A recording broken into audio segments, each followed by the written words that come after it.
Assalamu alaikum.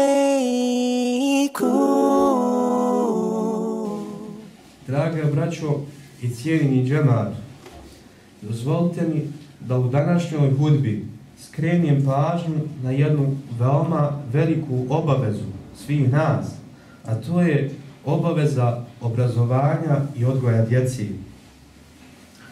Djeca su naša velika blagodat i ponos. Težinu neimanja djeci osjetio je na svojoj koži Zakarija alejhi salatu wassalam, pa je Allah subhanahu wa ta'ala u mihrabu zamolio u ime Allaha milostivog samilosnog: Gospodar moj, kosti su mi oronule i glava osjetila, a nikada nisam, kada sam ti, Gospodar moj, molbu uputio, razočaran ostao. Bojim se rođaka mojih po krvi poslije mene, a žena mi je nerotkinja. Zato mi pokloni od sebe nasljednika. Istinu je rekao uzvišeni Allah u suri Merijem u 3. i 4. ajetu. Mi kao obrazovani muslimani, kao obrazovan džemat, znamo da poslanici alejhi salatu vesselam nisu ostavljali u nasljedstvo imetak, nego znanje i vjeru u amanet svojim nasljednicima i potomcima. Zakarija alejhi salatu vesselam je molio Allaha subhanahu wa ta'ala da mu podari čestitog potomka koji bi njegovom ummetu tumačio islam. Allah subhanahu wa ta'ala nas uči kroz Kur'an da ni sva djeca nisu djeca.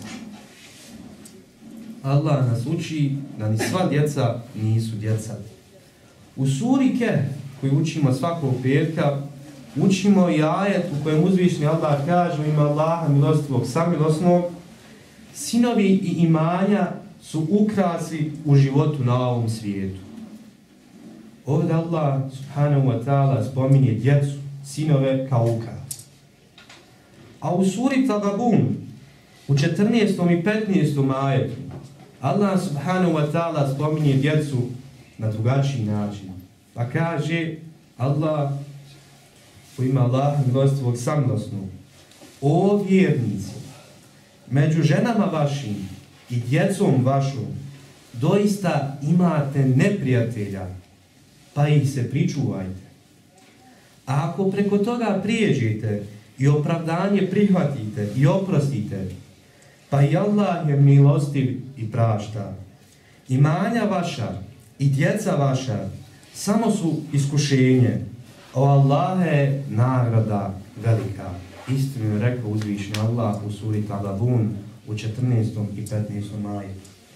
Dakle, draga braćo, u ova 3 citirana ajeta Allah subhanahu wa ta'ala dijeli našu djecu u 3 kategorije.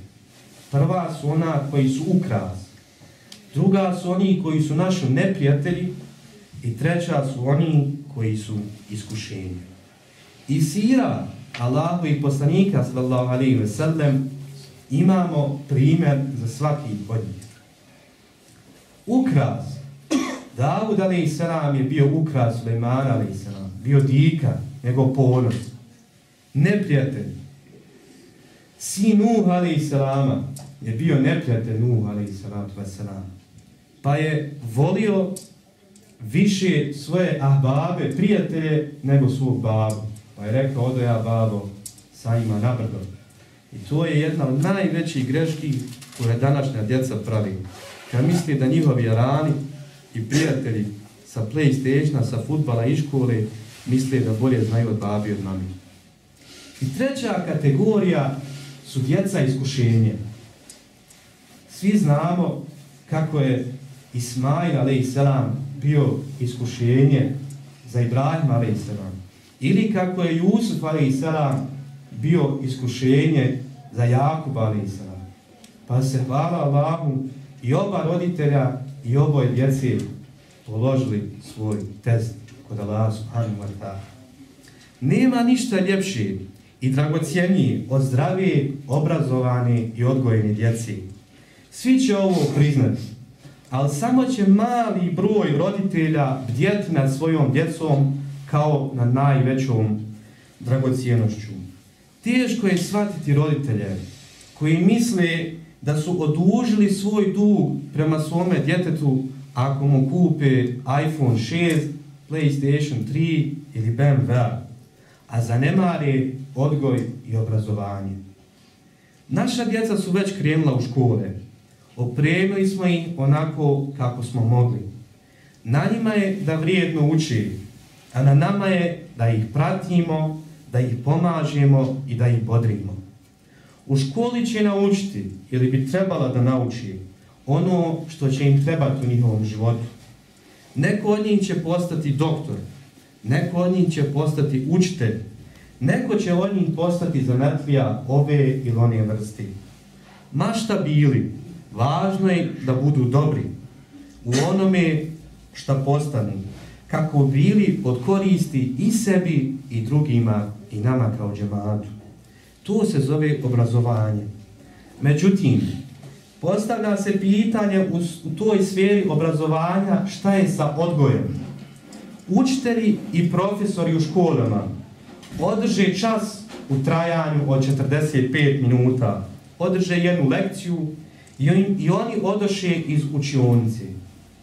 Ne zanimaju odgoj djece, svojih učenika, niti ono šta će oni raditi posle tih 45 minuta. Kur'an nas preko primjera mudrog Lukmana uči kako treba odgajati svoju djecu.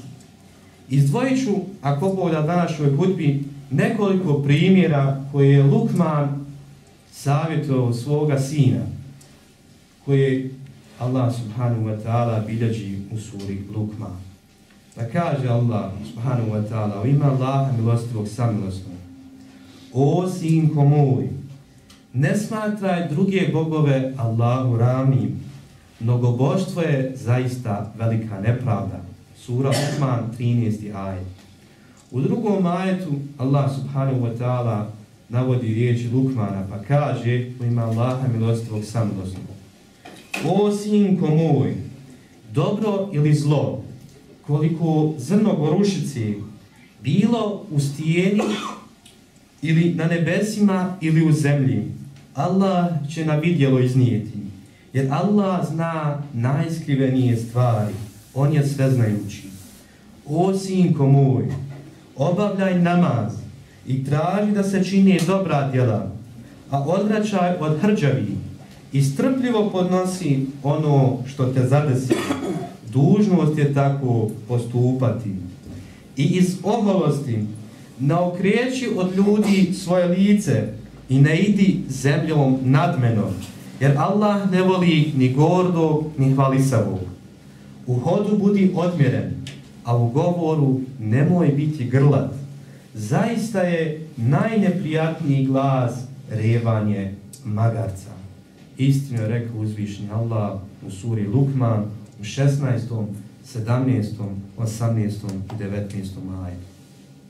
Draga braćo, Ibn Abbas radijallahu anhu navodi za Lukmana da on nije bio ni Allahov poslanik, ni vjerovjesnik, nego da je bio crni rob iz Etiopije koji je za života bio stolar. I velika je sličnost između njega i našeg bošnjačko-bosanskog babe, jer mi smo crni robovi iz Bosne koji svako radi svoju djelatnost. Neko je gastabajter, neko je imam u mihrabu, neko je doktor i tako dalje i tako dalje.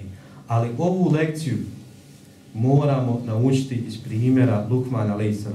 Sa kakvom nježnošću on se obraća svome sinu: "O sinko moj." I svaki put kad mu daje novi savjet, on mu kaže: "O sinko moj." Da zna dijete kome pripada. Pazite, ovdje moram navesti jednu degresiju. Prije, ja to pamtim, naše majke su našu djecu plašile. Pri odgoju su ih plašile. Pa rećite hođi, pa rećite babarogi, pa rećite čiki, pa rećite brki, pa rećite doktor i tako dalje i tako dalje. I sad ta djeca su odrasla. I nijedno od te djece, vallahi, ne smije da stane u mihrab. Nijedno od te djece nije danas doktor. Nijedno od te djece nije policajac. Jer kad ti malom djetetu usadi strah od nečega, od nekoga, on će taj strah sa sobom uvijek nositi. I pogledajte greške kod odgoja djeci. Kamo sreći, draga braćo, da se svi roditelji sa ovakvom pažnjom i ljubaznošću savjetuju svoju djecu.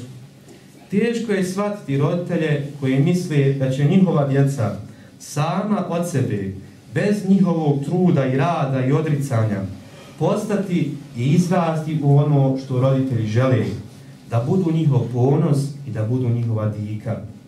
Muhammed sallallahu alejhi ve sellem, naš uzor, rekao je da ne može otac ostaviti niti pokloniti svome djetetu bolje od lijepog islamskog odgoja.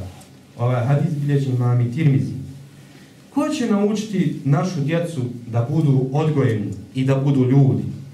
Ko će naučiti našu djecu da ne budu samo majstori, nego da budu pošteni majstori? Pa kad ostane jedna kanta i upola, da se ona vrati gazdi.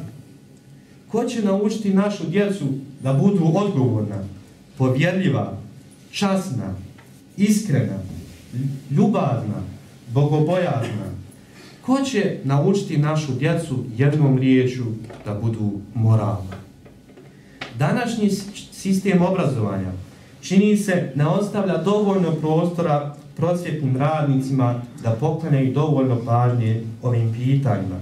Čak i kad bi htjeli, nemaju vremena da djeci pričaju recimo jedan čas o iskrenosti, o bogobojaznosti, o takvaluku, o poštenju. Nemaju vremena da im pričaju i ističu pozitivne primjere oni koji su okićeni lijepim moralnim osobinama. Zbog svega ovoga, draga braćo, mekteb u džamiji nema alternativu. Mektebi su najstarije odgojno-obrazovne institucije u islamu. A prvi mekteb je osnovao Muhammed sallallahu alejhi ve sellem u Akraminoj kući i bio je to mekteb za odrasle. Mektebi su, draga braćo, preživjeli sve režime, i komunizam, i socijalizam, i sve režime su preživjeli, sve ratove su preživjeli. A danas nam je ostala najveća bitka sa kojom se mekteb susreće. A to je, danas moramo pobijediti one koji misle da svoju djecu mogu izvesti na salamet bez mekteba. Da li ćemo njih pobijediti, ostaje da se vidi.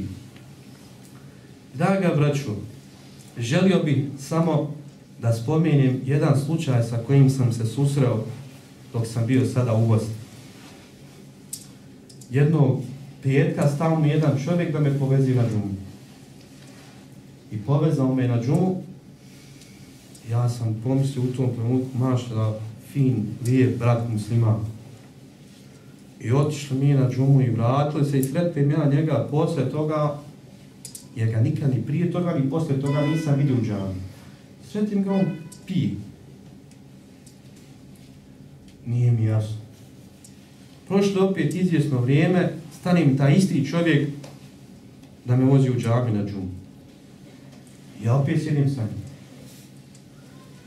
I ne da ni men šeta mira i na kraju ja njega upitam. Izvini, brate, ja tebe nikad nisam vidio u džami, a i vidio sam te da konzumiraš alkohol. I jesam li dobro vidio, nisam li dobro vidio, noći vara ili ne vara. Kaže, ne, ti si to dobro vidio. Tako ja, kaže, ja ti klanjam, pijem i tako. Pa reko, što ideš na džumu? Pa kaže, baba mi na samrtnoj postelju poručio. Allah. Kaže, baba mi na samrtnoj postelju poručio. Dakle, bez obzira, draga braćo, zato je jako važan taj odnos između sina i oca. Šta će otac reći svome sinu? Jer bez obzira kakav sin bio, u njemu će ostati te babine riječi. Džemat Ikre, draga braćo, otvara novu mektepsku godinu u nedjelju ako Bog da 20. septembra 2015. godine. Sa posebnim osjećajem zadovoljstva i odgovornosti želim da vas zamolim da šaljete svoju djecu i vaše unuke kod nas u našu mektepsku nastavu. I današnju hudbu ću, ako Bog da, završiti sa početkom današnje hudbe. A to je kada smo navodili primjere iz sire Allahovih poslanika. Draga braćo, bez obzira koliko insan uloži truda u dijete, da ga savjeti, da mu govori, bez obzira pred kakvim šejhom, imamom, hodžom on učio, opet će se pojaviti jedan onaj Nuhov alejselam sin koji će odlutati. A draga braćo, nemojte nikad zaboraviti da bez obzira da li dijete posle mekteba lutalo, uvijek će u njemu ostati ono znanje koje će ga kad tad ako Bog da, kad tad će ga ako Bog da vratiti u džamiju. Jer nismo ni mi svi bili danas ovakvi kakvi smo danas. I na kraju, draga braćo, molim Allah subhanahu wa ta'ala da budemo prije svega odgovorni i uzorni roditelji, da on bude zadovoljan sa nama i da nam podari hajirli djecu i da nam podari uspjeha u svakom poslu. Amin.